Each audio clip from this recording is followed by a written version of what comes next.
परमेश्वर के मधुर, सामर्थी और जीवित नाम में आप सबको जय मसीह की।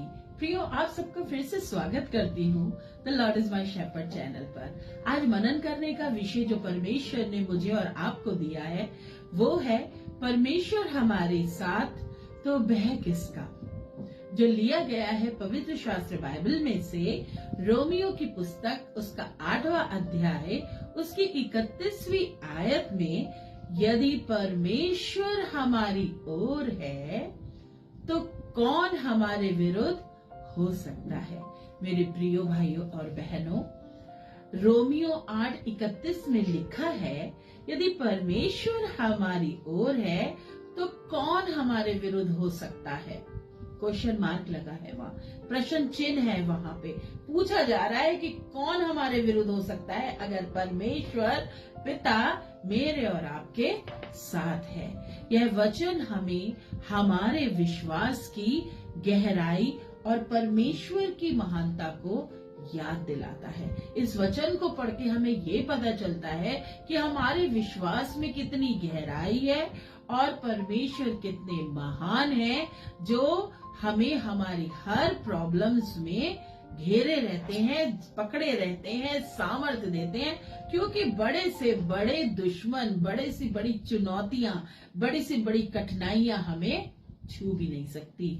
छोटी से छोटी और बड़ी से बड़ी भी कोई परेशानी, दिक्कत, कठिनाई हमारे पास तक नहीं आ सकती। जीवन में कितनी ही कठिनाई क्यों ना आए, अगर परमेश्वर हमारे साथ है, उसका अनुग्रह हमारे साथ है, उसका साथ हमारे साथ है, तो कोई भी शक्ति, कोई भी विरोधी या कोई भी संकट हमें नुकसान नहीं पहुंचा सकता। ये बहुत प्रैक्टिकल है हमारे लाइफ में और होना भी चाहिए प्रियो, क्योंकि यदि परमेश्वर हमारे साथ है तो कोई भी चीज हमें छू नहीं सकती।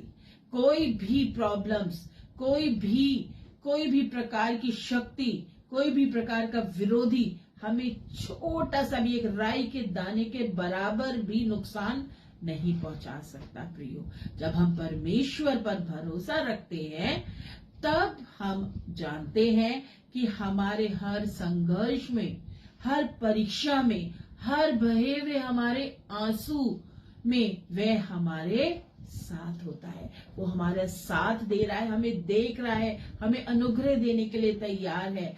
चाहे लोग हमें नीचा दिखाने की कोशिश क्यों ना करें, चाहे परिस्थितियां हमें कमजोर क्यों ना बनाए, परमेश्वर की सामर्थ हमें संभाले रखती है प्रियो, और उसकी योजना हमारे लिए उत्तम योजना होती है। बीते दिनों भी हम ये चीज सीख रहे थे और हमने मनन किया था इस चीज में कि सबसे पहले यहोवा की प्लानिंग्स को, अपनी योजनाओं को अपने जीवन में आमंत्रित करें। इसलिए जब भी हमारे जीवन में कोई चुनौती आए, हमें इस वचन को स्मरण रखना चाहिए। कौन से वचन को? रोमियो 8:31 को बोलना चाहिए अपने जीवन में। अगर आप किसी चुनौती का सामना कर रहे हैं, किसी बीमारी का सामना कर रहे हैं, किसी कठिनाई का सामना कर रहे हैं, या कोई विरोधी है, या कोई दुश्मन है आपका, या आपको कोई नीचा दिखाना चाहता है, या कहीं भी कोई दिक्कत का सामना आज आप कर रहे हैं, तो आपको अपने जीवन में इस वर्ष के द्वारा, इस आयत के द्वारा प्रैक्टिकल करना चाहिए और कहना चाहिए, यदि परमेश्वर मेरे साथ है तो कोई भी कठिनाई मेरा कुछ नहीं बिगाड़ सकती, कोई भी बीमारी आप पर हावी नहीं हो सकती। आज इसको प्रैक्टिकल करके देख लीजिए। अगर आप किसी भी प्रॉब्लम से, किसी भी कठिनाई से, किसी भी विरोध से, किसी भी संकट से, किसी भी कमजोरी से, किसी भी चुनौती से गुजर रहे हैं, तो आज इस पे विश्वास करके देखिए, कह के देखिए अपने दिल से, परमेश्वर तू मेरे तरफ है तो ये पहाड़ जो मेरे सामने खड़ा है हट जाएगा। उसका अनुग्रह आपके साथ रहेगा और रहना भी चाहिए। हम अपने लिए प्रार्थना भी करें। हे दयालु परमेश्वर, हम तुझे धन्यवाद देते हैं कि तू सदा हमारे साथ है। हमें ये भरोसा दे कि चाहे कुछ भी हो जाए तू हमें कभी नहीं छोड़ेगा। हमारे दिलों को मजबूत बना कि हम हर संघर्ष में तेरी शक्ति पर विश्वास कर सकें। हे प्रभु, हमें अपने अनुग्रह से भर दे और हमें सिखा कि हम तुझ पर पूर्ण रूप से भरोसा करें। यीशु के नाम में आमीन, आमीन, आमीन।